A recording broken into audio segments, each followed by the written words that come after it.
시청자 여러분 반갑습니다. 김종필TV 김종필입니다. 오늘은 2021년 1월 7일 오후 3시 10분을 달리고 있습니다. 실시간 방송이 아니고 녹화여서 제가 시점을 여러분들에게 공유합니다. 오늘 현재 인터뷰가 진행되는 장소는 국회의원회관 428호 민주당의 재선 의원인 박용진 의원의 방입니다. 테마는 용기 있게 담대하게 차기 20대 대선, 차기 대선에 도전한 그 결의를 가진 의원이기 때문에 새 벽두에 서로 깊이 있는 아주 아싸란 대화를 좀 나눠보도록 하겠습니다. 제가 볼 때는 우리 김종필TV의 시청자 여러분들께서는 대체적으로 박용진 의원에 대해서 호감을 갖고 있을 거라고 하는 믿음을 갖고 시작하겠습니다. 박용진 의원님 반갑습니다. 네, 안녕하세요. 새해 바쁘실 텐데 시간 내주셔서 고맙습니다. 저희 내일신문과 김종필TV가 같이 인터뷰 내용을 공유하도록 그렇게 하겠습니다. 제작 저희가 사전에 드린 질문은 한 6, 7개 정도 됩니다. 조금 부과돼서 말씀도 듣도록 할게요. 자, 이제 올해 2021년인데 4월 7일 날 서울시장, 다음에 부산시장 보궐선거가 있습니다. 그 소속은 이제 민주당이신데 이 선거 전망을 어떻게 하십니까? 이길 것 같은가요? 이제 질 것 같은가요? 요즘 어려워지고 있다고 하던데. 객관적 상황은 많이 어려워지고 있는 것이 분명 한 것 같고요. 대통령에 대한 긍정 부정, 지지율과 관련해서도 계속 지표는 안 좋고, 민주당 오늘자로 나온 리얼미터를 보면 그 국민의힘이 리얼미터 여론조사에서는 더 우리보다 앞서 나가 있고요.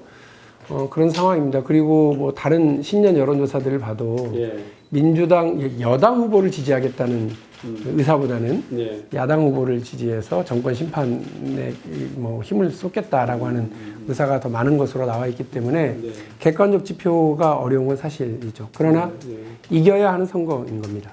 저희 민주당으로서는 이겨야 하는 선거고, 여기서 이겨서 문재인 정부의 임기 말 개혁의 동력을 다시 한번 확보하고 추스려 나갈 필요가 있는 그 시점에 되게 중요한 선거이죠. 네, 그러니까 또 그 선거에서 이기도록 하는데 어떤 역할을 하실 생각이십니까?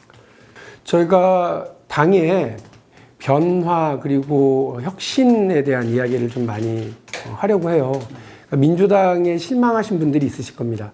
그 분들이 실망하고 문제가 있는 거 아니야라고 지적했었을 때 박용진이 무슨 얘기를 했었는지, 그리고 박용진의 생각과 말과 행동이 쭉 일관되게 왔었다라고 하는 걸 아마 아실 거예요. 어떤 때는 손해보고 어떤 때는 욕을 먹더라도 할 말은 하고 할 일은 해왔던 박용진이 서울 시민들에게, 부산의 시민들에게, 전국에 보궐선거가 열리고 있는 곳의 유권자분들에게 민주당 안에서 변화와 역동성 그리고 혁신의 힘들을 최대한 만들어낼 테니 민주당에게 다시 한번 기회를 주시라. 그리고 여기서 끝나는 문제가 아니라 민주당이 정권 재창출의 길을 가야 되거든요.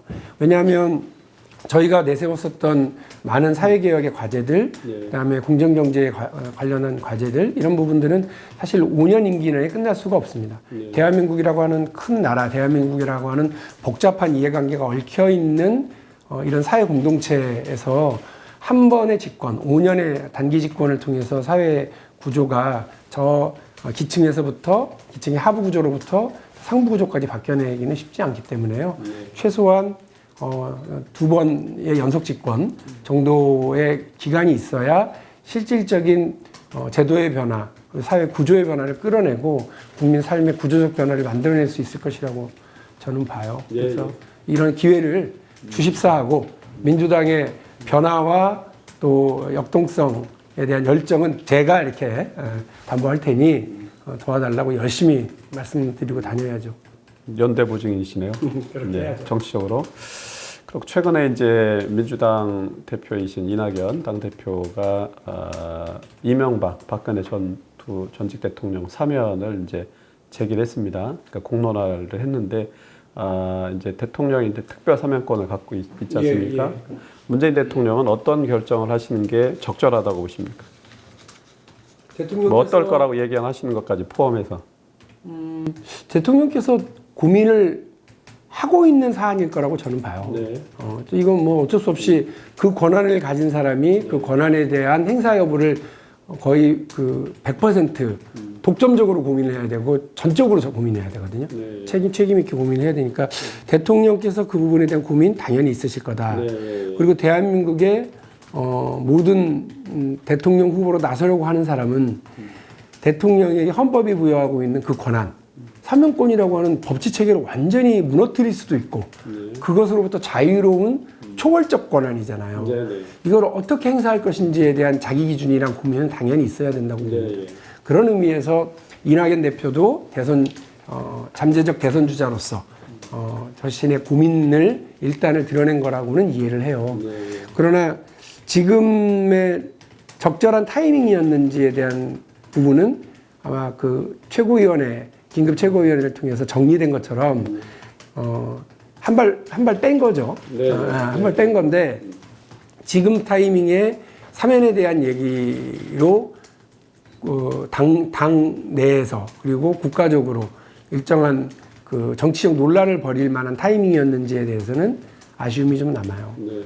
그러나 대통령하고 뭐 이제 두 차례 독대도 있었고 해서 그러니까 교감이 어느 정도일지는 물론 이제 추정이긴 합니다만은 그러니까 그런 맥락에서 볼 때 대통령이 어떤 선택, 그러니까 어떤 결정을 할 거라고 보시는지 내지는 동시에 이제 어떤 게 더 국민을 위해서나 민주당을 위해서 적절하다고 보시는지 또 한번 말씀을 해주시죠.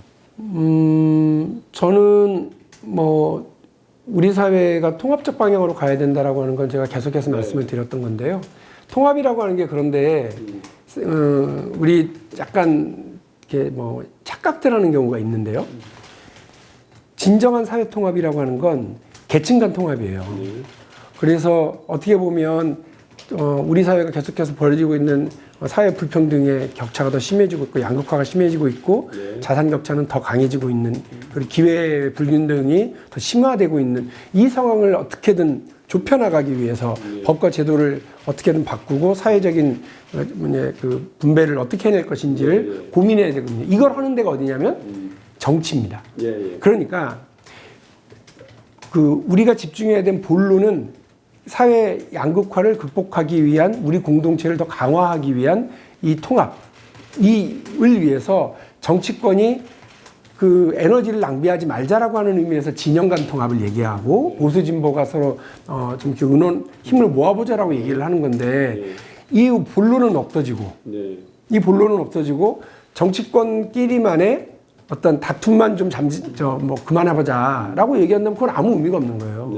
우리 사회가 어디로 가야 되는데, 어떤 공정한 방향으로 가야 되는데, 우리 사회가 어떻게 사회 통합을 이뤄나가야 되는지에 대한 합의가 쓰고 그 합의와 국가적 위기를 극복해 나가기 위해서 여야가 단합해 나가기 위한 방안으로서의 진영 간의 통합 그리고 정치적 통합 이런 부분들이거든요. 근데 지금 그런 면에서 보면 제가 그래서 아까 그 타이밍에 대한 문제를 말씀드린 겁니다. 그 정치적 통합이라고 하는 건 너무나 당연한 건데 그 당연한 이유가 무엇이 있느냐 이 부분을 먼저 들여다본다고 그러면 저는 대통령께서 단순히 오래 갇혀 있었다. 전두환보다 오래 갇혀 있었다라고 하는 말로 저 사면을 한다? 그게 적절한가 싶어요. 분명한 이유와 분명한 어떤 국가 차원에서의 과제, 사회 통합의 과제 이런 부분들을 분명히 국민들 앞에 그 제시를 해주신다면 그러면 그 사명권이라고 하는 것이 남용되거나 혹은 정치적으로 악용되거나 하는 것이 아니라 우리 헌법이 부여하는 의미를 제대로 찾으면서 국가적 과제로서의 어떤 박근혜, 이명박 두 전직 대통령에 대한 사면이 되는 거라고 보거든요. 저는 그러니까 분명한 사회 통합의 사회 통합, 정치 통합이 아니라 사회 통합을 위한 정치적 사면이라고 하는 것에 대한 부분에 대해서 이렇게 조건을 분명히 하는 사면?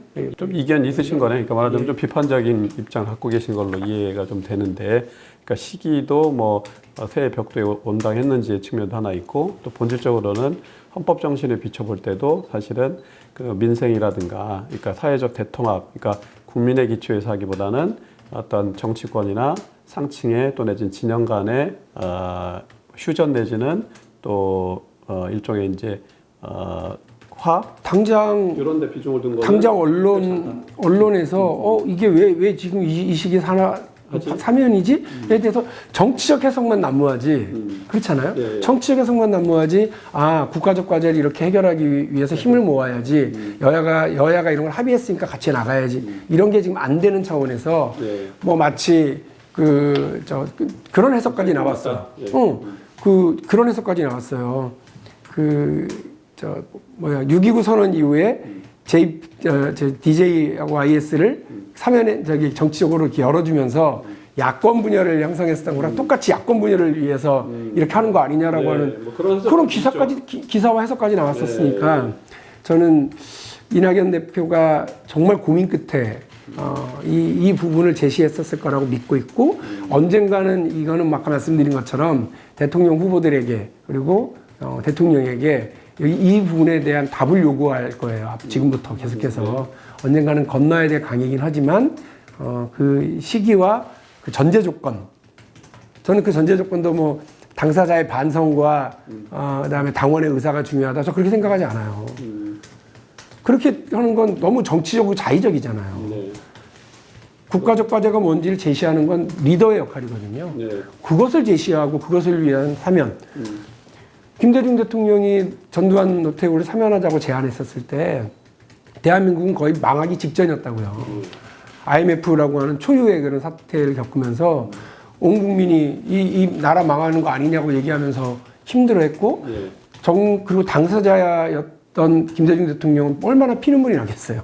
본인을 사형시키고 죽이려고 했었던 사람들을 풀어주자고 얘기했었을 때 왜 그랬는지 취임사 읽으면서 울었잖아요. 국민 여러분들께 미안하다고. 이 위기를 극복해야 되는데 고통을 분담하자고 얘기해서 너무 미안하다고 울었다고요. 그 진심 위해서 국가적 과제, 그 국난 극복이라는 국가적 과제를 하기 위해서 힘을 모으자. 그러기 위해서 정치적인 단결을 만들기 위해서 화해의 손을 내밀고 용서를 하자라고 얘기했었던 것과 지금을 돌이켜보면 저는 약간 차이가 있지 않나 이런 생각이 들어요. 다른 접근이다. 이거는 분명히 대통령께서 제시해 주셔야 될 사면의 전제, 분명한 국가적 과제가 무엇이기 때문에 이걸 하려고 그러는지. 를 강조하신 거고 이제 대통령의 선택이 어떨지는 좀 지켜봐야 되는 거고 이렇게 좀 정리하고 일단은 보겠습니다. 또 기회가 된다면 내가 당대표라면 내가 이제 명실공히 주요한 대선 후보라면 이 부분에 대한 입장은 어떻게 개진할지도 한번 염두에 두시면 좋겠고요. 자, 이제 세 번째 질문을 좀 드리면 현재 우리 집권 여당인 민주당이 174석입니다. 근데 입법 독주를 하고 있다라고 하는 비판을 많이 받고 있습니다. 어쨌든 근데 이제 이 입법 독주라고 하는 정치적 선택이 불가피한 건지 그러면 어떻게 그러니까 민주당은 이 선택 이외에는 다른 선택이 없었는지 어떻게 보십니까? 전 다른 선택이 있었을 수도 있다고 봐요. 네. 이렇게 지금 돌이켜 보면 야당 그러니까 공수처법 개정과 관련해서도 그렇고 몇 가지 법안들을 보면 우리가 야당에게 조금 더 시간을 주고 야당에겐 시간을 주고 우리는 국민적 공감을 얻는 과정이 더 필요했다고 봐요. 실제로. 그래서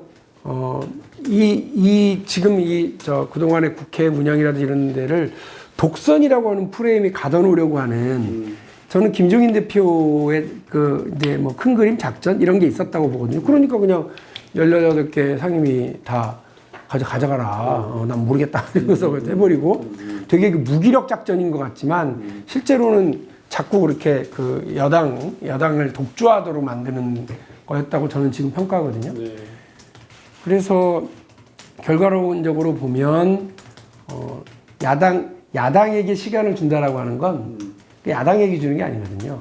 국민들이 참다 못해서 좀 처리 좀 해라 라고 하는 그때까지 저희 여당이 이미 절차적 과정에서의 파워는 다 가지고 있었으니 예. 민심이라고 하는 예. 파워를 얹어서 가면 완벽한 예. 이게 저 파워가 될 텐데 그런 면에서 좀 아쉽더라고요. 결과적으로 보면. 그러나 사실 뭐 야당의 그 침대 축구도 비판받아 마땅하죠. 뭐 하나 책임있게 뭐 논의에 임하거나 하지 않았던 거니까. 그러나 지금 돌이켜보면 아쉬움이 좀 남는 우리가 조금 더 시간을 되게 확보하고 이렇게 좀 있었어야 되는 거 아니냐라는 생각은 들어요. 예. 그 어쨌든 이제 국민들이 그 판단 또 평가를 하게 되는데 그건 이제 가장 집약적으로는 정치적으로 이제 선거가 있는 거고 그 이후에 일상적 시기에는 이제 여론조사라고 하는 게 한계는 제한적이긴 하나 여론조사를 통해서 이제 민의를 살피는 거 아닙니까? 여론조사의 추이를 보면 추세적으로 이제 민주당이랑 문재인 대통령 지지율이 하락을 합니다. 근데 원인은 어디에 있다고 보고 그러면 이걸 반등시킬 수 있는 어떤 정책 대안, 정책 방안은 뭐가 있다고 보시는 건지 한번 말씀해 주시죠. 여론조사로 물어보셨으니까 여론조사로 말씀을 드리면 실제 그 여론조사라고 하는 건 지금 뭐 저 가장 안 좋다라고 얘기하는 게 뭐 백신, 부동산, 뭐 이런 면들 아니겠어요? 그리고 이제 인사 관련한 건인데 그 나중에 이제 백신 문제가 잘 풀리면 그리고 부동산도 일정하게 우리가 뭐 하면 다 되는 문제로 이제 뭐 이렇게 생각할 수도 있잖아요. 그러니까 저는 그 우리 지금 뭐 지지율이 좀 낮아졌다. 이건 우리가 스스로를 좀 평가하고 추스려 나가는 데 있어서 중요 참고 자료이긴 하겠지만 이거 안 됐다고 그래가지고 뭐 큰일 났다 막 이렇게 호들갑 떨 수 있는 상황은 아닌 거예요. 지난 총선 바로 직전에 저는 뭐 다 망하는 줄 알았어요. 마스크 때문에. 그 마스크 때가 한 2달 전이었을걸요? 선거 2달 전? 한 3월 2월 중순부터 3월 초까지 마스크 사려고 약국 앞에 줄을 서 있는데 그 앞을 지나갈 때마다 욕을 먹었어요. 민주당. 그런데 그 뒤에 보니 다른 나라가 막 우왕좌왕하는 걸 보면 우리나라가 그래도 훨씬 잘했구나. 그 평가가 바뀌더라고요. 그러니까 여론조사에 뭐 일희일비할 일은 아니다. 다만 지금 어떻게 해야 지금 악화되고 있는 여론조사 지표와 민심의 상황을 극복해 나갈 건지에 대해서는 더 무슨 뭐 그 단기 이벤트 나 뭐 갑자기 무슨 뭐 제안을 한다거나 이렇게 해서 극복될 문제가 극복되려고 하지 말고 그 지금이야말로 사실은 뭐 우리의 최고의 바이블은 대통령의 초심, 국민과의 약속, 공약집이에요. 그 공약집에 있는 것 중에서 지금 못했던 게 뭔지 그리고 아직 우리가 좀 마무리를 제대로 못했거나 그 부족했던 건 뭔지 이런 걸 좀 잘 따져보고요. 그 일들을 하면서 마무리를 해나가야 될 시점이라고 저는 봐요. 지금 와서 뭘 새로 시작하려고 그러는 게 아니라 그러고 그 과정에서 백신 문제와 관련해서는 뭐 여러 비판들이 있지만 실제로 그 백신을 뭐 먼저 확보했던 나라라고 하더라도 백신 접종하는 과정이나 이런 게 각 나라마다 시스템이 달라가지고 뭐 이제 겨우 뭐 1%도 못 맞췄다는 거 아니겠어요? 어떤 나라는 먼저 선 구매했는데도 불구하고.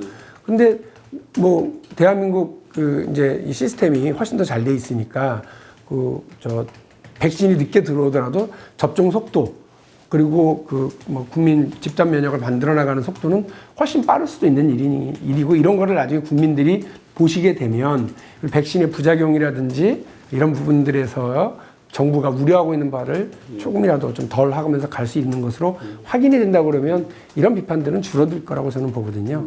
오히려 그 각각 개별 사안에서의 이 지지율 변이에 너무 흔들리지 말고 5년 전에 압도적으로 우리 정부 출범에 힘을 모아줬었던 국민들이 기대했던 바가 어디에? 공약집에 대통령 취임 연설에 있어요. 대통령 취임 연설에 다 있으니까 그 방향대로 통합의 정치하겠다고 그때 약속하셨었고 그러니까 그 길로 하면 된다고 봐요. 근데 이제 한켠에 이제 다른 각도로 보면 여론조사라고 하는 거는 이제 참고 자료입니다.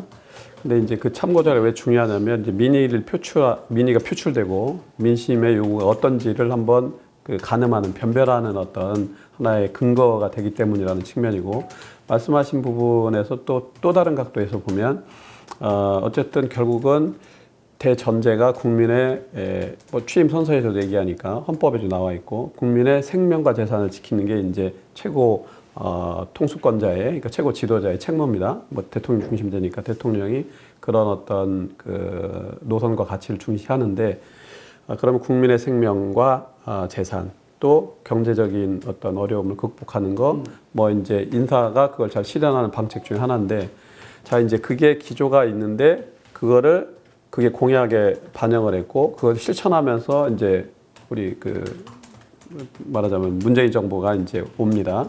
근데 그게 정책이 구현되는 현장에서 받아들이는 국민들이 볼 때 적절치 않다. 예를 들면 방법론이 문제가 있거나 뭐 디테일이 약하다는 비판도 있고 또 유능함이 좀 떨어진다는 어떤 지적도 있고, 그러니까 이게 여론조사에 이제 표출되는 측면이 하나 있는 건 어떻게 해소할 거냐, 이제 이런 게 있는 거죠. 그리고 또 지금 지지율이 떨어진 거는 이른바 검찰 개혁에 관한 부분을 뭐 추윤 갈등이라고 하는 현상적 요소도 있지만 그 부분에 대해서 제대로 집중해서 성과를 못 냈기 때문에 도리어 지지층도 이탈하고 뭐 이런 거 아니냐라고 하는 문제제기가 있어서 그 입법 독재니 뭐 집권 여당의 독주라 하더라도 하자 이렇게 또 온 것도 또 한편 거기에 연관이 돼 있다는 거죠.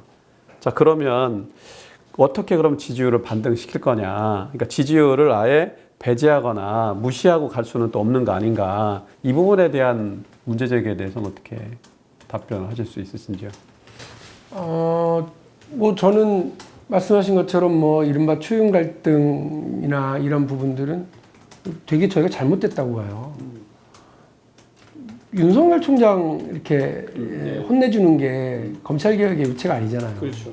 근데 완전히 지금 그렇게 되면서 국민적으로는 지지가 상당히 높았던 검찰개혁이라고 하는 사회적 개혁 과제에 대해서 오히려 이렇게 약간 짜증스러워하고 정말 실증내게 하는 이렇게 저희가 뭐 국면관리를 잘못했든 어쨌든 간에 거기에 대한 문제는 저는 뭐 인정을 해야 된다고 봅니다. 이것도 역시 결과적으로요. 그래서 저는 제가 말씀드린 거는 그 무슨 여론조사를 이제 무시하자 이런 얘기가 아니라 아까 말씀드린 것처럼 보다 국민이 공감하고 국민이 야 이제 뭐 참을 만큼 참았으니까 밀고 가자고 할 때까지 기다려주는 거. 그 대부분의 뭐 그 전쟁과 대부분의 정치에서 오래 참고 기다리는 쪽이 이겼던 건 이게 뭐 주지의 사실이에요. 뜻밖으로 욱해서 밀고 나가던 장수들, 참고 기다릴 줄 몰랐던 장수들은 오히려 이제 패장으로 끝났었던 경우가 많으니까 저는 그래서 어떤 굴욕과 내부 비난이 있더라도 시간에서 참고 기다리는 거 그리고 되게 정치적으로 되게 중요한 이 문제라고 보거든요.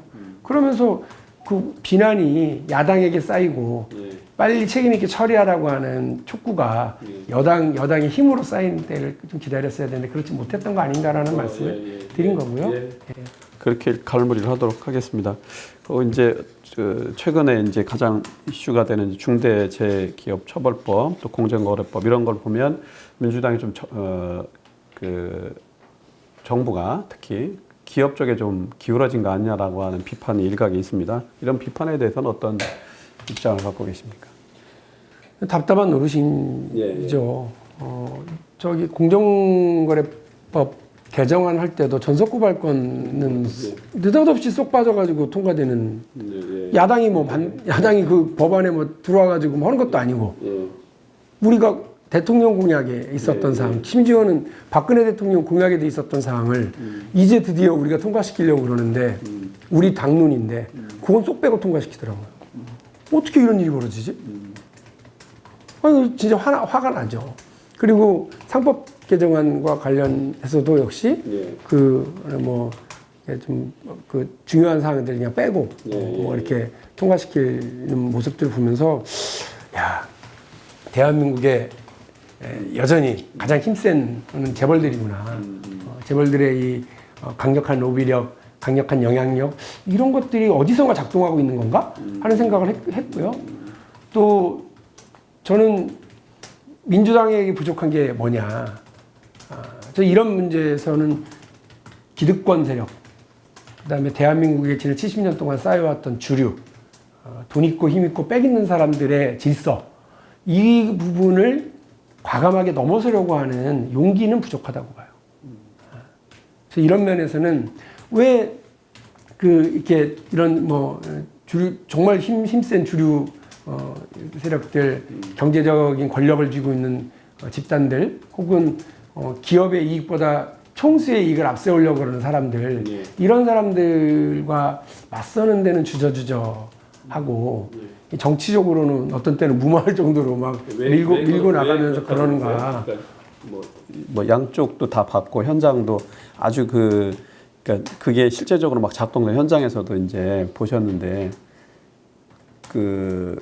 금력의 힘? 어디선가 작동하고 있다고 저는 봐요. 한국 사회에 70년 동안 우리 사회에 거의 누구도 건들지 못했던 마지막 권력, 최후의 권력, 재벌 권력이잖아요. 재벌 총수들의 권력이잖아요. 지금도 세상에 이 21세기에 이재용 부회장에 대한 재판은 어떻게 하면 봐줄까? 답을 찾는 재판을 하고 있잖아요. 기가 막히죠. 근데 이제 이렇게 양 측면에서 이런 게 있습니다. 문제제기 중에 보면 재벌 체제가 이른바 이제 분단 체제에서 비롯됐고 또 정경유착의 아주 가장 뭐랄까 본산이다 이렇게 보는 견해 비판적으로 문제제기가 있고 또 하나는 이제 대기업이라는 측면이 있는 거죠. 이제 글로벌 경쟁까지 하게 된 상황이고 삼성전자가 무조건 다 나쁜 거다. 그러니까 그 행태가 다 반국익적이거나 이런 건 또 아니란 말입니다. 아무도 그렇게 얘기하지. 그렇죠. 그러니까 이제 이 두 개가 같이 결합되어 있는 거죠. 이제. 근데 그 안에서 우리 의원님이나 비판적 견해를 가지신 분들은 전자의 측면, 그러니까 재벌 체제의 폐해. 재벌 체제의 문제라기보다는 재벌 총수들에 의한 기업 지배가 낳은 문제예요. 근데 재벌 총수 일가가 그럼 얼마나 자기 돈으로 기업을 지배하고 있느냐? 3%대밖에 되지 않아요. 대부분, 그러니까 평균적으로 내보면. 그리고 가장 큰 문제는 기업의 이익. 그래서 기업의 이익을 지키고 기업에 투자를 한 우리 국민들의 재산을 지키고 이 기업에서 일하고 있는 노동자들의 이익을 지키고 우리 경제의 이익을 넓혀나가고 이렇게 된다면야 얼마나 좋습니까? 근데 그게 아니라 재벌 총수 일가의 사익을 지키기 위해서, 사적 이익을 지키기 위해서 기업의 이익, 투자자의 이익, 노동자들의 이익, 우리 경제 전반의 이익을 무너뜨리는 행위들을 계속 보아왔던 거 아닙니까? 그렇죠. 아니 삼성 관련해서만 얘기하는 게 아니에요.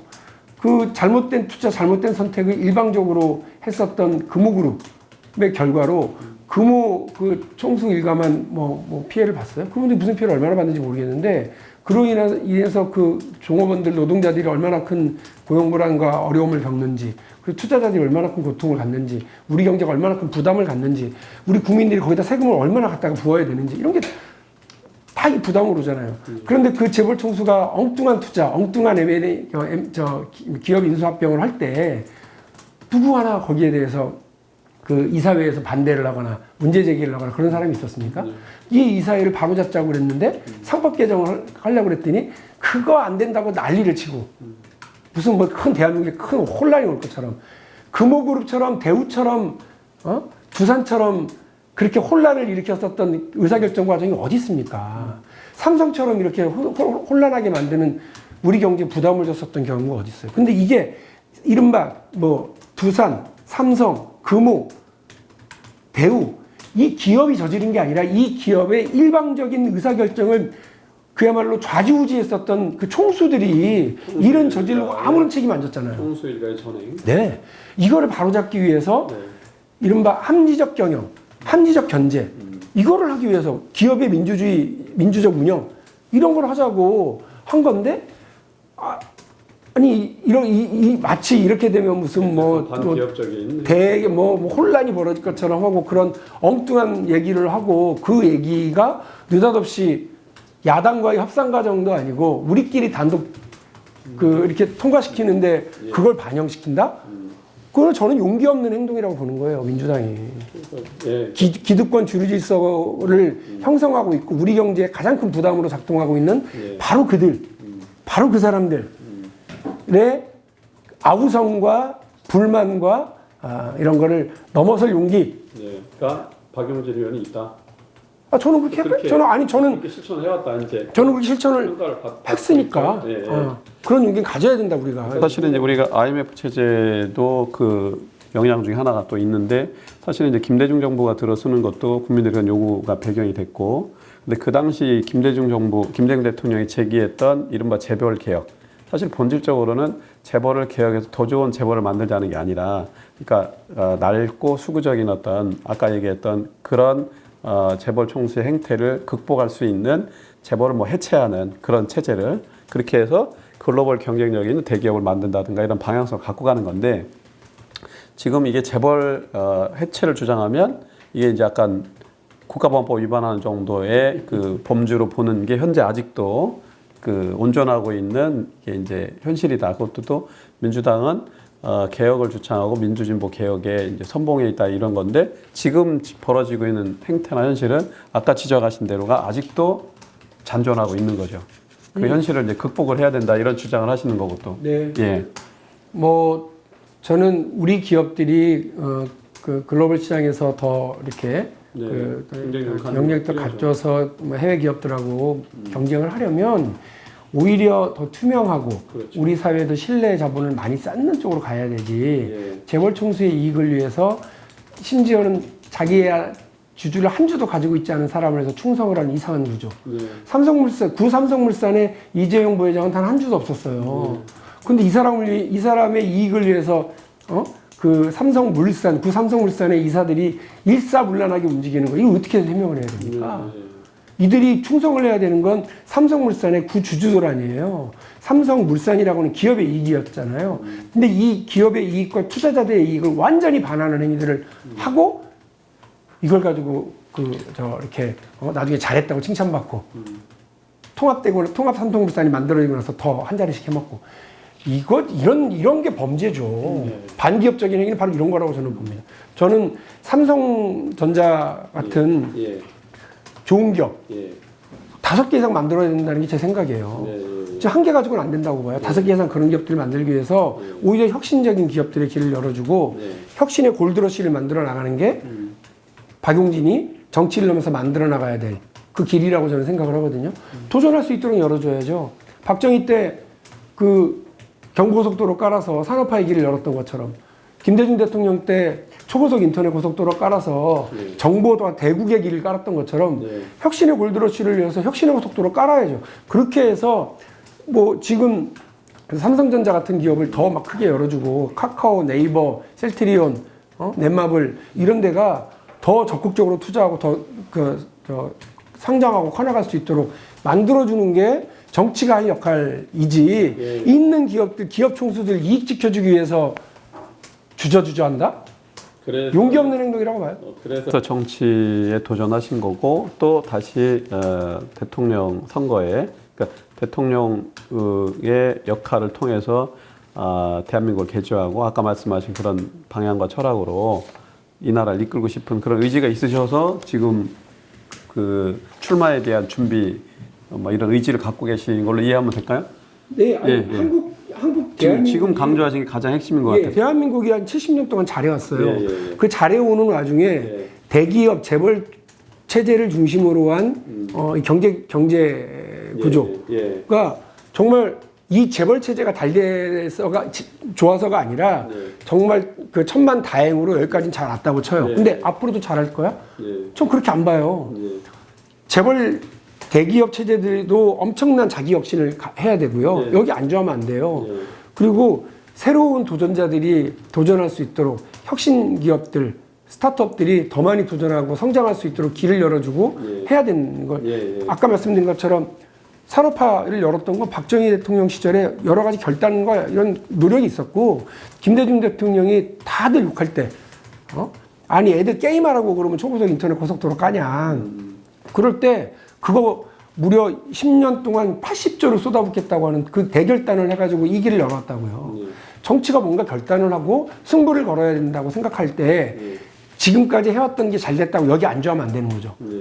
이 구조가 상당히 비정상적이고 오히려 부담으로 작동하고 있는 게 드러났으면 아우성을 치고 여기가 훨씬 주류고 여기가 훨씬 기득권이더라도 이 기득권 세력들과 맞서고 이래 가면서 이 기득권 세력들로부터 양보를 끌어내고 사회 변화를 만들어내고 혁신의 길을 열어야죠. 저는 그 길로 가야 된다고 봐요.